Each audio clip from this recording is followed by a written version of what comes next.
capa do livro do Bauman, que é o tema de hoje, amor líquido. Essa ideia do relacionamento líquido vem dessa questão do amor líquido. Só que, né, o que é esse amor líquido e de onde vem essa ideia da própria modernidade líquida e também, né, de onde Bauman vai fazer a fonte, de onde ele vai buscar essa compreensão da realidade. Lembrar que o Bauman faz uma espécie de ruptura sociológica desse tema. Por quê? Porque essa ideia de modernidade líquida é dele, não havia isso antes. Tá? Ele cria o termo, ele pensa o termo, ele projeta a construção conceitual desse elemento, e como esse elemento, com o tempo, ele vai costurando esse elemento e mostrando como esse elemento se organiza na vida social. Por exemplo, no amor, por exemplo, no tempo, tem um livro dele chamado Tempo Líquido, Vida Líquida, enfim, no consumo. Tá? Então, o Bauman vai traduzir a ideia da modernidade líquida em vários aspectos da vida. E aí ele vai, cada um deles trazendo, por exemplo, um escrito, livros. Ele foi muito, muito profícuo, ou seja, ele escreveu muito durante a vida, participou de muitas palestras, deu muita entrevista, e é interessante que é um sociólogo justamente que sai do gabinete, sai da biblioteca, alguém que está muito relacionado com o próprio tipo de pensamento que ele constrói, ou seja, um pensamento pós-moderno, um pensamento que traz a ideia da tecnologia e da novidade. Então, o Bauman, enquanto autor, né, ele tem essa característica. Enquanto pessoa, é lembrar que ele, polonês, com ascendência judia, então ele foi uma das pessoas que sobreviveu ao nazismo. Tá? A família dele foi perseguida, né? E por ser polonês também, isso é um outro aspecto que, em termos da construção na Europa, era mal visto. Então, ele passou por essa situação e, ao longo da vida, né, se tornou professor universitário e começou a pensar esse processo do que seria essa modernidade líquida. Então, pedi aqui à produção. Está passando o segundo slide. Pronto. Eu separei três notícias que têm a ver exatamente com esse elemento atual que nós estamos trabalhando. A primeira notícia que é o seguinte, que aqui eu não consigo ver, Adilson. Pronto. Agora, a primeira notícia é: cresce o número de divórcios durante a pandemia no Brasil. Se você olhar direitinho, essa notícia do Jornal de Brasília é recente, ela foi tirada do Jornal de Brasília, isso ano passado, tá? E esse é um número importante, tá? O relacionamento tem tido muita dificuldade durante a pandemia, não é um fenômeno brasileiro, é esse um outro aspecto, mas peguei notícias do Brasil para mostrar, né, esse elemento. Cresce o número de divórcios durante a pandemia no Brasil. Esse é um primeiro aspecto. Um segundo aspecto, passa o segundo slide para a gente, por favor. Segundo aspecto, né, tirei da BBC uma outra notícia, também nessa mesma linha, né, essa notícia é da BBC Brasil, tá? E diz o seguinte: a Covid acabou com o nosso casamento. Os casais que se separaram durante a pandemia. Essa reportagem é mais tópica, ela não é mais geral, tão genérica, ela realmente lida com um casal. Se você ler a história, você vai ver que tem um casal que vai, a fonte da notícia, e vai explicando e vai explanando como a relação foi afetada pelo momento que vivemos. Terceiro e último slide, por favor. Né? Terceira e última notícia, tá? É uma notícia do consultor jurídico, Conjur, um site muito usado pelo povo do direito, que diz o seguinte: número de divórcios explode na pandemia e gera oportunidade de negócio. E aqui esse é um terceiro aspecto interessante. Né? Quando você olha para a pandemia, vejam como os vários olhares para esse processo do divórcio, para esse processo da liquidez de relacionamento, como é que se olha para isso? Você pode olhar isso a partir, né, do número estatístico, né, a primeira notícia: cresce o número de divórcios no Brasil. Você pode olhar para isso como uma história real, específica, que lida com gente, com que precisará, claramente, de apoio terapêutico, muitas vezes, que é a segunda notícia, a notícia da BBC, e essa terceira notícia, que é um olhar que não é tanto só sobre a estatística, mas o aproveitamento, o nicho que se abre, né, essa percepção que dá o título da matéria do Conjur, que é o número de divórcios explodindo na pandemia e a consequente oportunidade de negócios. Né? Chega a ser, dependendo de como você veja só o título da matéria, você fica até um pouco abismado, como quem diz: puxa vida, é uma oportunidade de negócios. Tem gente que vê assim, vê, tá? Ver. E isso é consequência, tudo isso, desse momento que vivemos, que o Bauman vai explicar como sociedade, modernidade líquida, a sociedade da fluidez dos relacionamentos. Bem, quando você olha para essas três matérias, como vocês viram agora, né, as três com o mesmo aspecto, mas aliás, com o mesmo tema, mas com aspecto diferente do mesmo tema, a gente começa a pensar como é que chegamos a isso? Né, o que ocorreu? Talvez um dos autores que mais poderemos usar para pensar esse momento de pandemia seja justamente o Bauman. Por quê?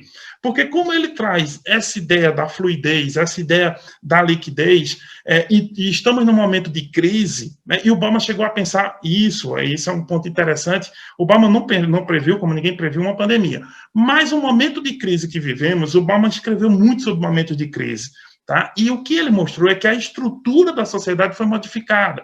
Né? O que nós tínhamos desde o iluminismo era uma ideia de progresso, a ideia de que a sociedade caminhava para o futuro. Se você olhar o iluminismo liberal, ele tem essa natureza. Se você olhar o marxismo, né, o pessoal mais à esquerda do processo político tem essa mesma ideia de progresso, que a sociedade ela caminha para uma nova etapa, daí a estratégia do Marx de promover, vamos fazer uma revolução, socialismo, depois comunismo.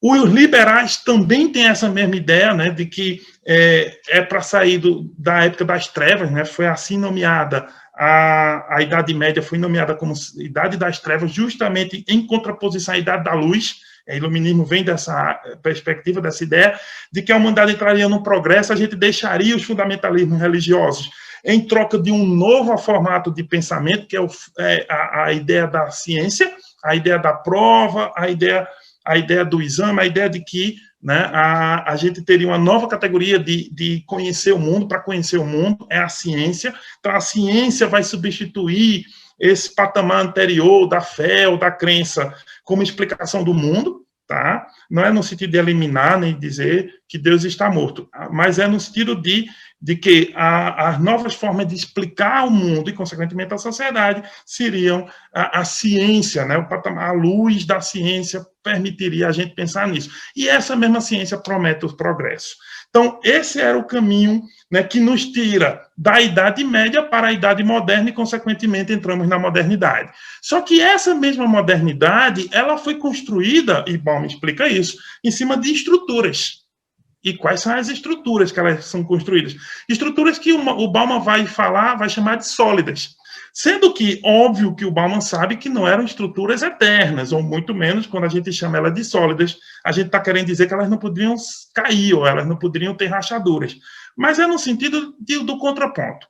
Já que hoje tem uma modernidade líquida, o que se tinha antes? Olha, com a quebra, né, com o fim da Idade Média, com esse advento do iluminismo, né, desse progresso, dessa crença no progresso, dessa fé na ciência, de certo modo, nós temos, né, vamos ter várias teorias que vão pensar isso, tá? E na sociologia vocês vão ver, né, a própria construção da sociologia como ciência, a partir de um autor chamado Emile Durkheim, ou do positivismo do Auguste Comte, ou depois do Max Weber e de outros e tantos outros, tá? Ela é exatamente esse elemento.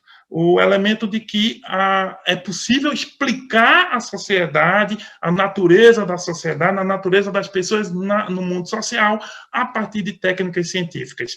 E aí tem uma estrutura. A estrutura da modernidade sólida, ela se pauta pelo país, a nação, ela se pauta pelo emprego, ela se pauta pelas relações, até relações amorosas também tinham mais solidez. E como é que se traduz isso? Olha, se você olhar, por exemplo, para a década de 70, a década de 80, o sonho das pessoas era entrar numa determinada empresa e ficar a vida toda.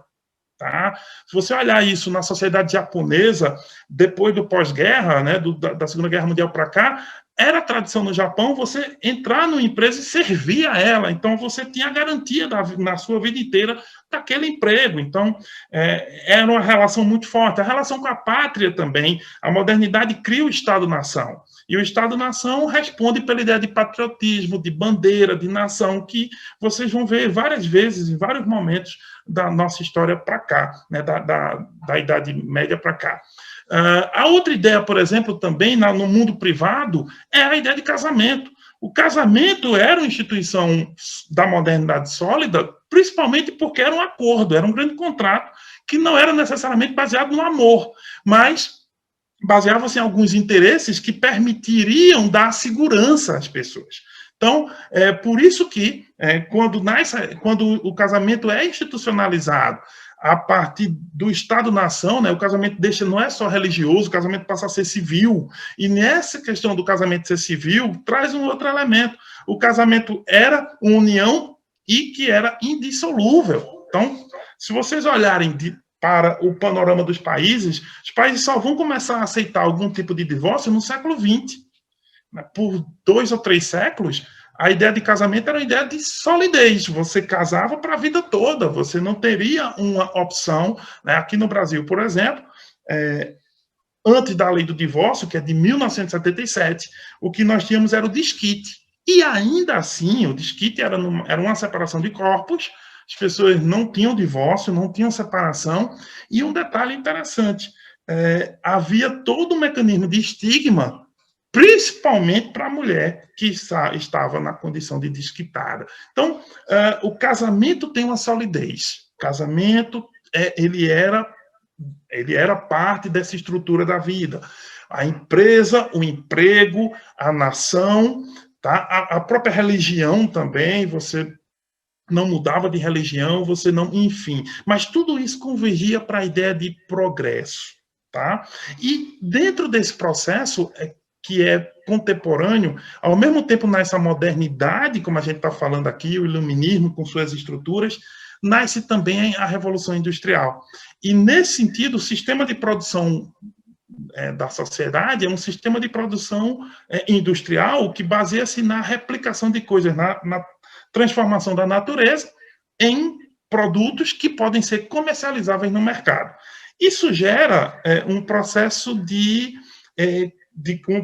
riqueza, tá? E aí, se vocês olharem a expansão da Revolução Industrial, começa na Inglaterra, depois vai para o resto da Europa, e depois vai para os Estados Unidos, né? Esses países se beneficiam muito bem, né, desse processo de acúmulo de riqueza. Mas, aos poucos, o resto do mundo vai se tornando um pouco mais industrial e urbano, tá? As sociedades do século XX passam a ser sociedades mais urbanas, embora esse processo ainda não terminou. É nesse momento, nesse ano 2020, se não me engano, 2020, 2021, pela primeira vez o mundo vai ser mais urbano do que rural.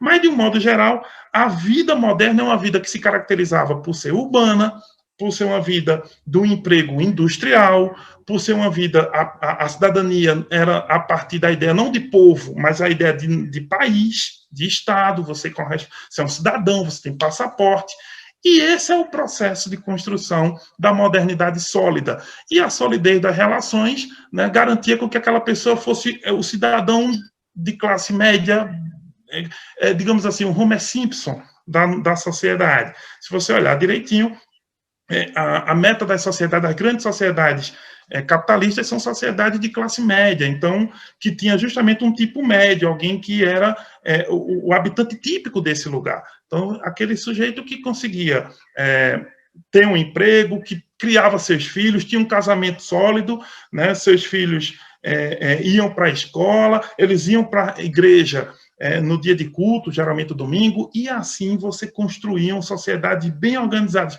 Se você olhar, é o comercial de margarina, né, da década de 60, da década de 70, né? Olha aqueles comerciais da publicidade norte-americana, vocês vão ver exatamente esse tipo. O caso é que, nesse universo, a vida era confirmada por certezas. Você entrava na empresa, você sabia o que ia ocorrer com você, no restaurante, você sabia que ia se aposentar, você fazia parte de um país, se houvesse uma guerra, você lutaria por aquele país, você tinha um casamento que você sabia o que esperar do casamento, havia uma definição de papéis sociais, tá? E aqui eu não vou dizer se eram bons ou ruins, mas claramente a vida tinha uma série de papéis sociais definidos. Os papéis dos homens, que estavam conduzidos como aqueles que iam para a rua, os homens eram aqueles que faziam o trabalho lá fora, a ideia de público era muito para o masculino, e a ideia de privado muito do feminino, a ideia de que o papel da mulher era de ser justamente o esteio do lar, a dona da casa, aquela que regulava a vida da família, mas que lá fora né, era o marido quem mandava. Esses papéis sociais muito presentes na modernidade sólida. Essa era a configuração da identidade na modernidade sólida, tá? Bem, esse é um ponto, só que Bauman, quando vai explicar para a gente, ele diz, esse processo existiu, ele se configurou, ele chegou ao auge pós-Segunda Guerra Mundial, mas ele começou a ruir. Por quê? Porque começou a ter uma movimentação, uma diferença, né, na estrutura dessa sociedade, e aquilo tudo que era sólido começou a se tornar fluido. As certezas tão fortes e estruturantes dessa sociedade, né, sólida, elas começaram a ruir. Por exemplo, o emprego já não era mais uma certeza, nem sequer ter um emprego, e quanto mais um único emprego a vida toda. A noção de que você poderia ser aquele personagem, como eu denominei aqui, uma espécie de Homer Simpson, aquele que vai ter a casa certa, o casamento perfeito, a família dentro de uma certa tradição, isso começou a ser modificado por um processo social, econômico e depois identitário. É isso que o Bauman vai dizer. Começou a sair dessa certeza da sociedade sólida para um movimento de liquidez. Então, essa liquidez atinge, por exemplo, a ideia de nacionalidade. Vocês vão encontrar cidadãos do mundo, hoje, pessoas que têm a condição, e aí é essa discussão que o Bauman fala entre turistas e vagabundos. É possível para o Bauman, para algumas categorias de pessoas que estão, digamos assim, na elite global, elas não se preocupam com a ideia de Estado-nação. Se um Estado for, por exemplo, aumentar os impostos para eles vão para outro Estado na mesma hora, eles não estão presos à ideia de nação, de nacionalidade. Ou, por exemplo, a ideia de ter um emprego só. Imagine vocês aqui, né, tantas palestras nós tivemos sobre negócios, sobre empreendedorismo, sobre reinvenção, né, sobre a explicação da própria imagem, como desenvolver uma imagem positiva para os outros. Imagina isso numa sociedade sólida, né? Totalmente impossível, desnecessário, mas na sociedade líquida é fundamental, né? Mudou tudo isso. Então, com relação, por exemplo, ao emprego, as certezas da sociedade foram completamente modificadas. Com relação aos relacionamentos, Bauman vai colocar que os relacionamentos também convergiram para essa modificação estruturante e começaram a se tornar mais fluidos, tá? E aí dois aspectos contribuem para esse processo. O primeiro aspecto é a economia, tá? E aí, como eu coloquei, para mudar a noção de nação, para mudar a noção, né, de emprego, para mudar a noção, né, que a gente tinha de solidez, o processo mais importante foi basicamente o processo industrial. O que Bauman diz é que nós saímos de uma sociedade industrial para uma sociedade de consumo. Tá? Nós estamos num momento no qual o aspecto mais importante da nossa sociedade deixou de ser a produção industrial para ser uma questão do consumo. Nós começamos a consumir as coisas e, segundo Bauman, essas coisas começaram a nos consumir em contrapartida. Como é que se dá esse processo? É que, para Bauman, o processo econômico, como a gente se desenvolveu, a tecnologia, né, tudo isso que a gente tem visto, o desenvolvimento tecnológico, ele permite uma rapidez nas relações de consumo. Essas relações de consumo tornaram as coisas descartáveis. Isso gerou alguns problemas, por exemplo, o lixo, a poluição, mas gerou um outro problema fundamental, e isso tornou as relações mais fluidas ou mais líquidas, que foi basicamente que nós nos tornamos consumidos. Nós não somos só consumidores, nós somos também objetos a serem consumidos.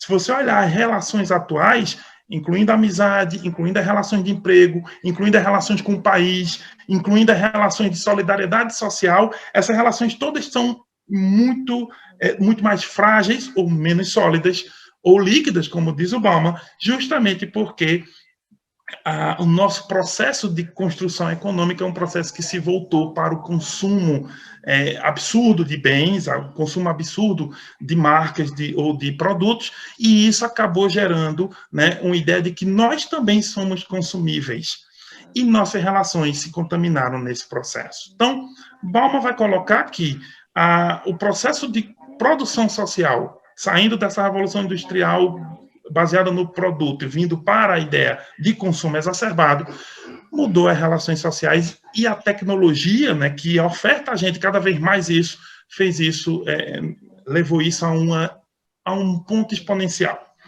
Esse ponto contamina todas as relações. O nosso tempo ficou líquido, as nossas relações de amor ficaram líquidas, o casamento ficou líquido, tá? O emprego ficou líquido e nós vivemos num mundo de incertezas.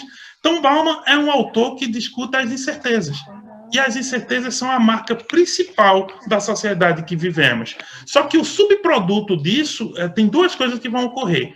A primeira é que a gente, por mais que a gente está no mundo incerto, está no mundo completamente, muitas vezes, assustador, muitas vezes nós vemos as pessoas, né, sem saber como fazer, o que fazer, as novidades aparecem e elas são instruídas a consumir essas novidades, e isso gera, primeiro, uma busca desenfreada por isso, num segundo momento gera um outro ponto, gera também uma angústia, tá? Gera uma forte sensação de deslocamento.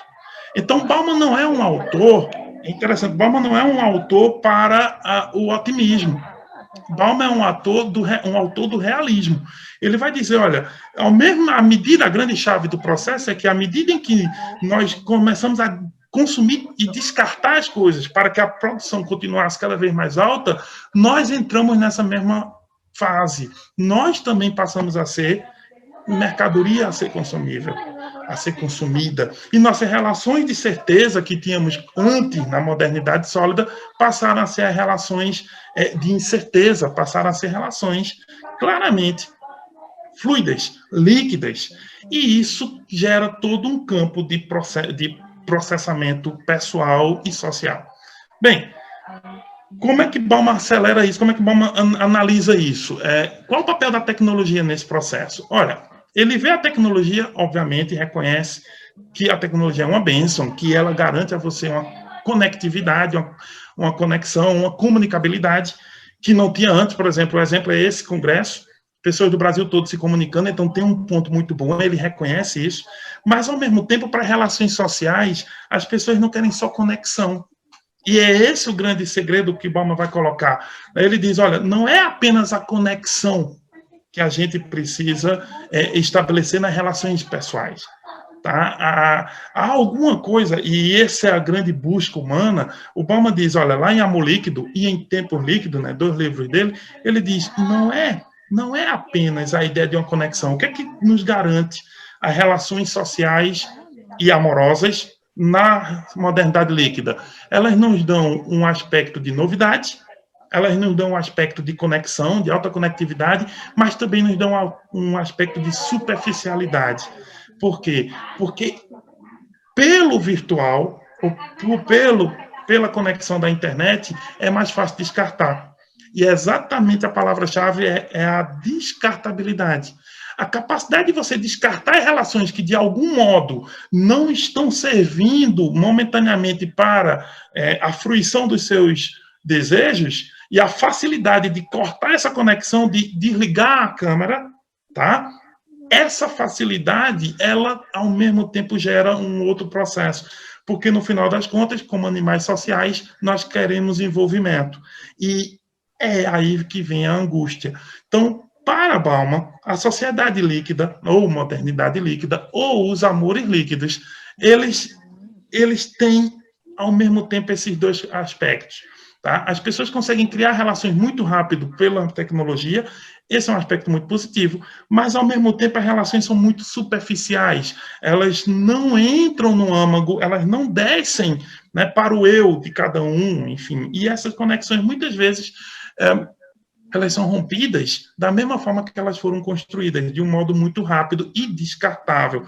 E esse processo de descarte do outro gera, né, um processo enorme para Bauman de angústia. Né? Então, as pessoas ficam sempre procurando a próxima novidade, entrando no que ele chama até do aspecto da moda. Né? As pessoas ficam tentando entrar na moda, tentando entrar na nova digamos assim, a nova forma de ser aceito socialmente, e isso gera, né, um processo de relacionamentos muito rápidos, relacionamentos muito frívolos, que essa é uma das palavras que ele usa, e relacionamentos extremamente instantâneos, tá? É outra palavra que ele usa. E aí tem um detalhe interessante, né? Voltando para as 3 notícias que a gente colocou aqui no slide, tá?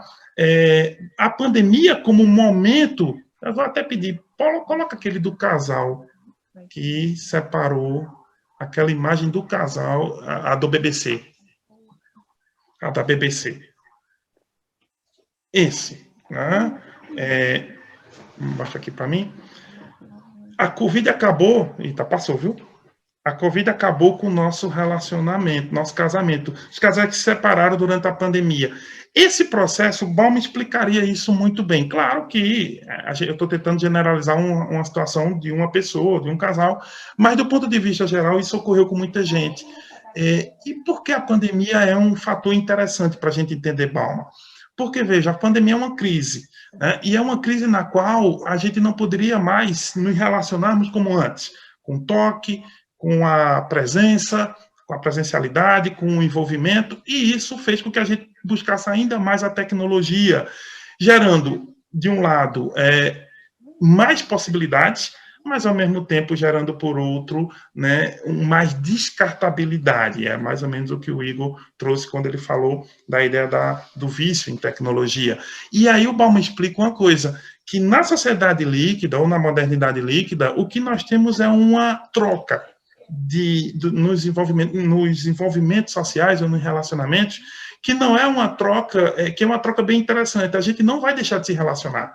Nós não paramos de nos relacionar. Só que o parâmetro da qualidade acabou sendo trocado pelo parâmetro da quantidade.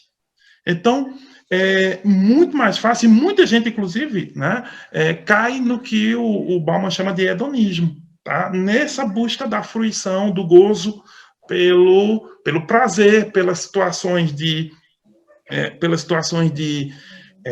digamos assim, por essas situações de buscar o prazer, buscar o gozo, buscar o seu momento, naquele momento, mas não vão conseguir passar para a conexão mais profunda, para o envolvimento, e quando você olha direitinho, é como se as pessoas perdessem o tempo para se conectar.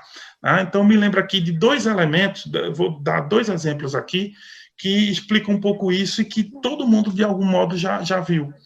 O primeiro é aquele que até já vi num site de piadas, acho que é o Porta dos Fundos, acho que todo mundo já deve ter visto em algum momento. Tem uma cena lá que é um casal, basicamente, num restaurante, e eles não se comunicam, eles só se falam pelo celular, eles falam um com o outro, e tem uma hora que o celular de um deles perde a bateria, e naquele momento é o homem, né? Ele tem que começar a conversar com a mulher, e ele não sabe o que conversar com a mulher, ele não sabe, e aí a piada é essa, ele não consegue saber o que estava ocorrendo na casa dele, com os filhos dele, e ele era casado com ela lá na cena. Isso indicava justamente quando você, às vezes, você hoje chega numa festa de amigos, o que é que você vai ver? Todo mundo conectado, mas ninguém ali, de algum modo. Essa crítica social é muito típica desse momento e de como usamos a tecnologia, que não é ruim em si, mas para Bauman, nós estamos usando a tecnologia no sentido da descartabilidade, como consumo, consumindo as relações. Nós passamos a entender tudo como produto, inclusive nós mesmos ou os outros. A segunda cena é um filme. Tem um filme do Adam Sandler, que não sei se vocês já assistiram, que é o Clique. Não sei se vocês já viram esse filme.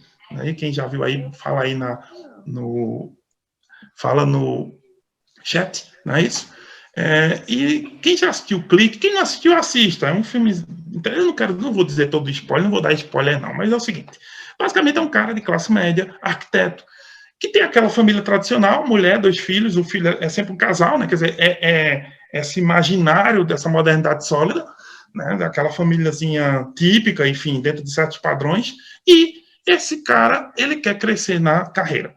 E basicamente, para ele crescer na carreira, ele tem um chefe que não liga muito para ele, um chefe muito difícil, mas o chefe dá a ele tarefas.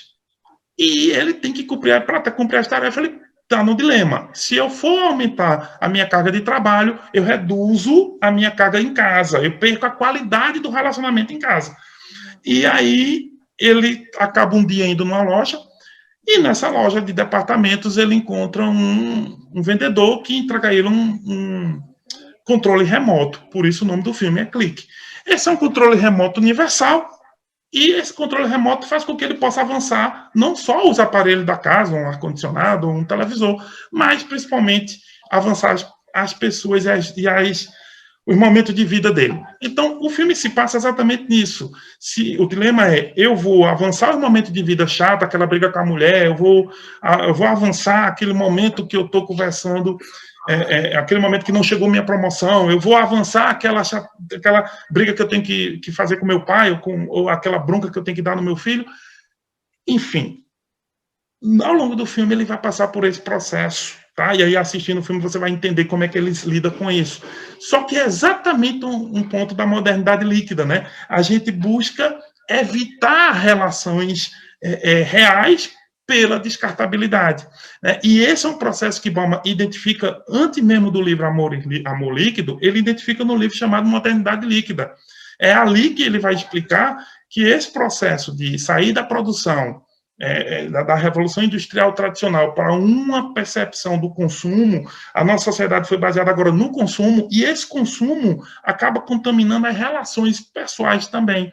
Então, nós nos tornamos mercadorias, nós nos tornamos descartáveis, e essa descartabilidade cria esse processo. Porém, lembrar, o mundo tecnológico também que nos envolve também gera essa necessidade de rapidez, de troca, de reinvenção. Por isso que as palavras do momento são sempre essas, tá?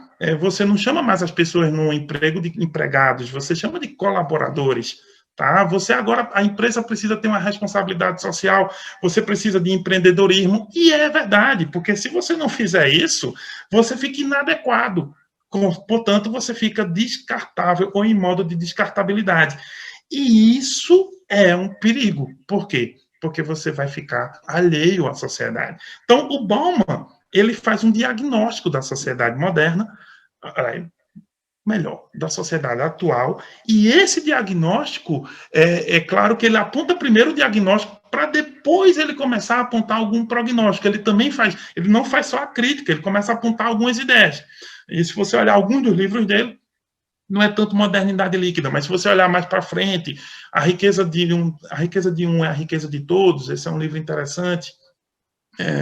Também A Vida Líquida também é interessante, é um livro que ele vai pontuar alguns elementos que podemos ver em Bauman, algumas ideias de saída para isso. Mas ele, antes de apontar as soluções, ele diagnostica o problema, ele dá a possibilidade da gente de ler, tá? Todo esse processo que é estrutural, que não é só do indivíduo, que nos atinge individualmente, mas que nos conforma socialmente.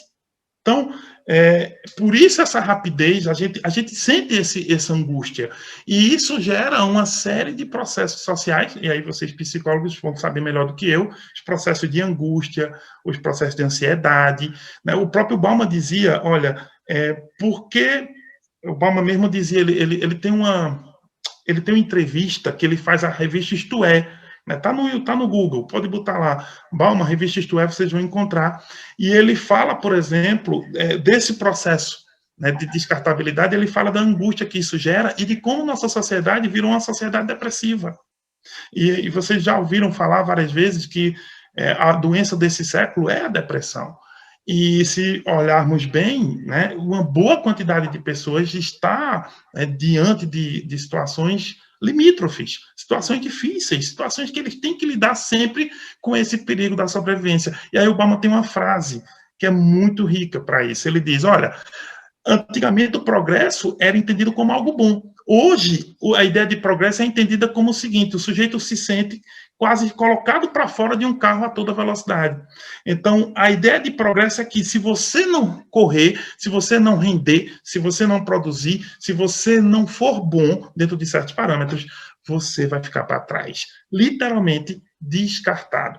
esse é o do grande receio social, o grande medo social, né, que permeia a vida de cada um de nós. E nós transferimos esses medos, né, para as relações estruturais, nação, emprego, religião, né, e, obviamente, relações interpessoais. E aí, claro, o amor, amizade, filhos. Quando a gente fala em amor líquido, e o Bauman fala, não são só as relações amorosas no seu sentido, digamos assim, mais carnal. Também na sua dimensão de amor um pouco maior, essa dimensão de amor enquanto relacionamentos íntimos e interpessoais. Então, já está terminando, né? Estamos no final. Eu continuo com a tela travada, gente. Eu só estou me vendo bem pequenininho aqui, a tela está travada, para você ver o que fui falar da tecnologia hoje, fui inventar de falar de como o Bauman vê algumas coisas, e a tecnologia, né, tá me... ela está aqui se vingando, né? Está se vingando, mas só presta assim, né? Vamos ver até onde a gente pode falar. Daqui a pouco ele corta aqui a internet e a gente fica fora do ar. Mas terminando, então, quando você olhar para esses relacionamentos, como eles estão se dando, né, essa facilidade que tem um lado bom, né, essa facilidade de nos conectarmos, de nos encontrarmos, o Bauman diz, tem um lado bom, mas tem um lado ruim também, porque o problema não é nos conectarmos, não é a ausência de conexão o nosso problema. A internet nos permite conectar, é o envolvimento. O grande problema é o envolvimento. E para isso só tem uma resposta. Relacionamento precisa de tempo. E tempo é exatamente... Só que o tempo é líquido. Então, quando você olha, por exemplo, tem um livro do Bauman, que eu trouxe também, vou até... Acho que estou conseguindo mostrar. Tempos líquidos. Então, como é que você vai ter um amor nesse sentido, que é um amor mais profundo, ou mais ligado, ou mais... Se você não passa, como o Bauman diz, ele diz, na saúde e na doença, na riqueza e na pobreza, ou seja, precisa de tempo. E tempo é exatamente... Só que o tempo se tornou líquido também, o tempo virou uma mercadoria, e nós somos também uma mercadoria dentro desse tempo. E aí, para você ver a relação com isso, tem um filme do Justin Timberlake, que gente, agora, só que eu quero dizer, que é o seguinte, eu esqueci o nome do... Menino, vou fazer aqui, eu vou pedir aqui para o pessoal dizer o nome desse filme, eu vou só dizer como ele é. Basicamente, as pessoas, no futuro, as pessoas vivem até 25 anos, e o preço da manhã, não é isso? As pessoas vivem até 25 anos, e quando elas estão, quando elas completam 25 anos, um relógio corporal passa a correr. E elas precisam comprar o tempo delas. O dinheiro foi substituído por isso, pelo tempo. E é interessante como você vendo esse filme, você começa a perceber essa relação direta e imediata, né, entre o tempo e aí que tá. As pessoas mais ricas têm tempo para fazer o que quiserem nesse filme. Mas as pessoas mais pobres, elas nunca conseguem ter uma vida de gozo, uma vida, né, de usufruto, porque elas realmente estão o tempo todo quase devendo tempo. E nesse caso, dever significa morrer. Se o relógio zerar, elas vão literalmente morrer. Nesse mundo, todo mundo é amortal, e aqui discutir isso, isso é amortalidade, não é imortal, não. Imortal é nunca morrer, só que essas pessoas podem morrer, né? Os ricos, é interessante nesse filme, eles podem morrer de um acidente, eles podem morrer. Por isso que eles fazem tudo bem devagar, porque eles têm tempo. Eles têm medo de um acidente de trânsito, eles têm medo de uma queda, mas eles não vão morrer de doenças. Todo mundo vai ter aquela aparência de 25 anos para sempre. Já os pobres, nesse filme, eles nunca têm tempo para refletir, para pensar. Como diria o Domênico Di Masi, outro sociólogo, não há ócio criativo para eles. Eles não podem pensar no ócio, eles não têm tempo para pensar, eles não podem usufruir do ócio. Então, terminando, né, só para fechar aqui, dizendo para vocês o seguinte, o Bauman, então, faz esse diagnóstico da realidade, não é um diagnóstico otimista, mas não é também necessariamente o fim do mundo, ele vai ser muito realista, ele é um cara que morreu em 2017, ele acompanhou a explosão da tecnologia dos anos 90 para cá, ele acompanhou como esse processo se dá para a questão ambiental, a descartabilidade dos produtos, para a questão também do terrorismo, ele discute terrorismo e segurança, ele discute a questão dos turistas e os turistas e sua contraparte, os vagabundos imigrantes, né, assim que ele vai dizer, olha, vão ser tratados mal, né, as pessoas que são descartáveis, e essa descartabilidade gerando as relações sociais internas, na nação, no emprego, na religião e na família e nas relações amorosas. Então, no final das contas, o Bauman dá a gente o quadro. O que nós vamos fazer com ele? Eu acho que essa é a grande questão, tá bom? Então, eu fico à disposição e penso o seguinte, acho que Bauman ajuda a gente a conectarmos-nos com a realidade da sociedade, mas não quer dizer que essa situação é inevitável, não. Agora é preciso saber que ela existe e como nós vamos poder lidar com ela, aí os novos sociólogos, novos psicólogos, enfim, que vão poder nos dizer isso, né? Que venham mais Baumans para que a gente possa entender, né, o futuro, o presente e apontar para o futuro. Marco Aurélio, veja só, você estava falando aí da questão de como a nossa sociedade está cada vez mais acelerada, a busca por resultados, os relacionamentos amorosos, familiares, no trabalho, com cada vez menos solidez. E aí, a pergunta que eu faço é o seguinte, levando em consideração a importância da saúde mental, do equilíbrio, né, que todos nós, seres humanos, precisamos, até que ponto é saudável as relações serem mais fluidas, mais líquidas, e até que ponto é saudável a gente ter mais solidez, né?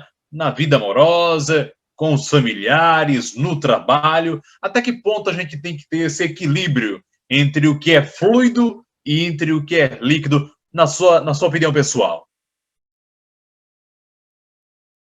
Mas que pergunta boa, Vande Carlos. Olha só, tem um ponto para responder isso que você me pede, né? E acho que foi bem interessante, que é o seguinte: como é que lidamos com isso, né? Como é que nós vamos lidar com um processo de sociedade acelerada e como esse processo de sociedade acelerada permitiria a gente conviver numa sociedade assim? Primeiro, é que, ser muito claro, alguns indivíduos se adaptam muito bem a esse processo. Por exemplo, tem gente que o hedonismo responde a uma etapa da vida, não sei se é porque a pessoa vai estar imatura ou se é parte do seu desenvolvimento, mas para alguns indivíduos, por algum tempo, esse hedonismo, essa busca desenfreada pelo bem-estar, pode representar um ganho. Perfeito. Só que isso não é uma resposta para todos, não. E esse é o grande ponto aqui. Não funcionará para todos, tá? E é exatamente por isso que é preciso uma reflexão. E aí talvez o processo terapêutico ajude muitas pessoas a compreender o seu papel, né, diante dessa questão. Porque existem coisas que você não vai mudar, situações que o emprego ser assim, você se reinventar, você ser capaz, por exemplo, de aprender de novo, que essa é uma questão que até pode assustar, mas eu vi alguns especialistas na área de emprego, e eles dizendo o seguinte: olha, as crianças de 10 anos hoje, que estão na escola, elas, quando chegar aos 20, que terão empregos, os empregos que elas terão ainda não existem. Então, a escola não está preparando essas crianças para esses empregos, até porque esses empregos não existem hoje. E isso gera uma certa ideia de angústia, né? Porque você está sempre reinventando.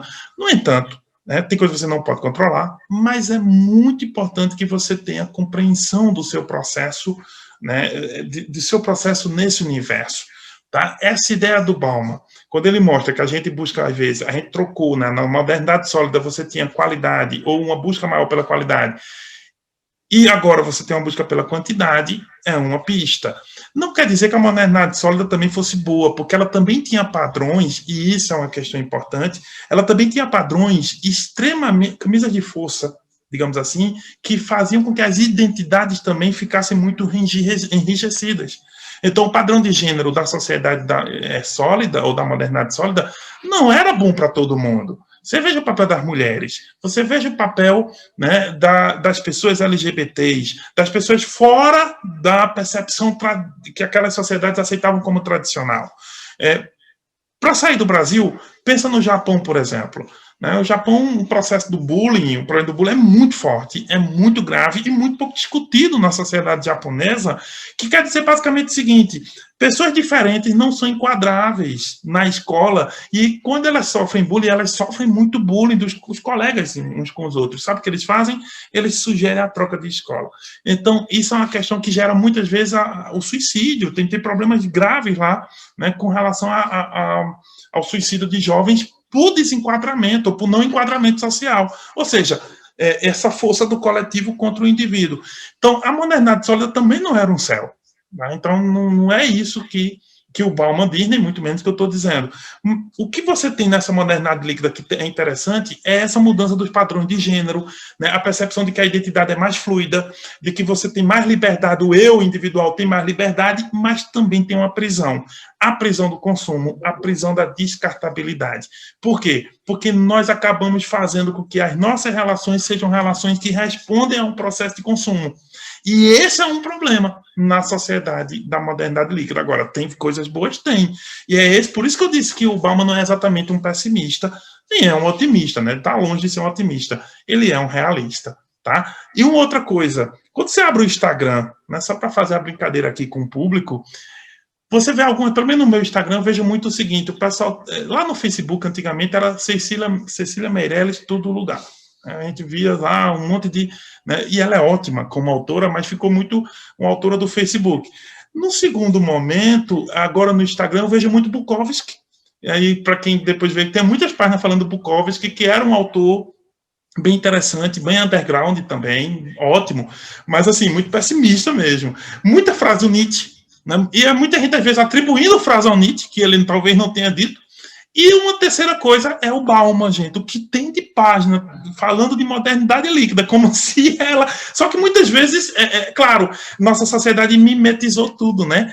Nós conseguimos trazer tudo para o meme, e o meme é uma forma de consumo. Acho que vale até uma palestra qualquer dia desse, você pensar no meme por um motivo bem interessante. O meme funciona como vírus, né? Ele busca a autorreplicação de si mesmo, e o meme nos torna, a nós, que replicamos os memes, nós somos hospedeiros do meme, é como se ele fosse uma força viva. Assim como os vírus, que também não estão vivos, biologicamente falando, mas eles buscam se replicar.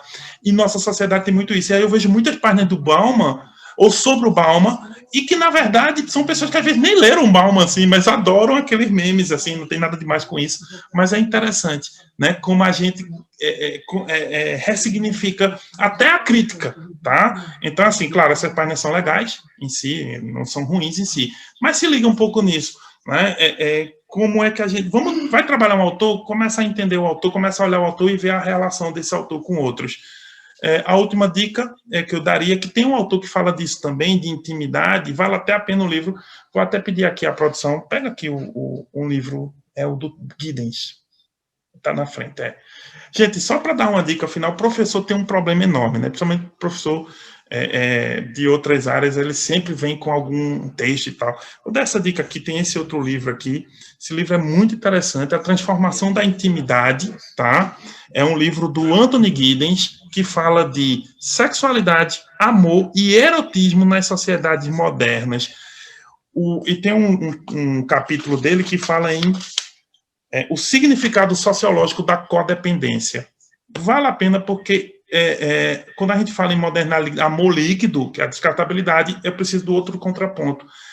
Nosso problema passa pela intimidade também, a geração de intimidade. E o Bauman trata isso de um jeito, mas tem na sociologia outras respostas para isso. Assim como na psicologia tem grandes autores e vários autores, na sociologia também tem. Então, o Giddens pensa na intimidade, né? E como é que essa intimidade foi construída. Aí vale a pena fazer o contraponto. Lê o Bauman, depois lê o Giddens e veja como que sociólogos pensam sobre esses assuntos, tá? Mas aí fica só a dica. Tem um documentário da Netflix que tem uma resposta para isso, Vandy Carlos, e para a pessoa que nos perguntou. Quando você não paga pelo produto, usted é o produto. Não é isso? Quando você não paga pelo produto, você é o produto. Então, o Tinder e os demais aplicativos dessa natureza não são ruins em si, mas entenda, é óbvio que o objetivo deles não é necessariamente que você case, é que você se relacione. Inclusive que o relacionamento, o Tinder, na verdade, se todo mundo entrar no Tinder, conseguir um pai e sair do Tinder, o Tinder acaba. Não que ele faça você acabar, não tem isso, mas é óbvio que ele tem as facilidades da vida moderna e não é ruim isso, mas tem um detalhe de que cuidado para você não se tornar o produto, que eles vão te ver como produto. Então você tem que ter a métrica, você tem que ter o equilíbrio nessas relações. Só que é claro, depende também do que se quer, né? Às vezes as pessoas só querem o gozo, a fluidez das relações, né? Aquela coisa passageira e o hedonismo. Agora, para quem quer uma coisa mais séria, obviamente que começa pelo Tinder, não está errado. Mas ele vai precisar investir, para fazer uma palavra moderna e da moda, vai precisar investir. O que Bauman fala, sai da quantidade, vai para a qualidade. Aí depende de uma coisa, tempo. E aí tu tem que começar a perceber o tempo não como líquido, né? Mas o tempo enquanto uma construção que você vai dar um pouco mais de solidez a ela, na medida do seu possível.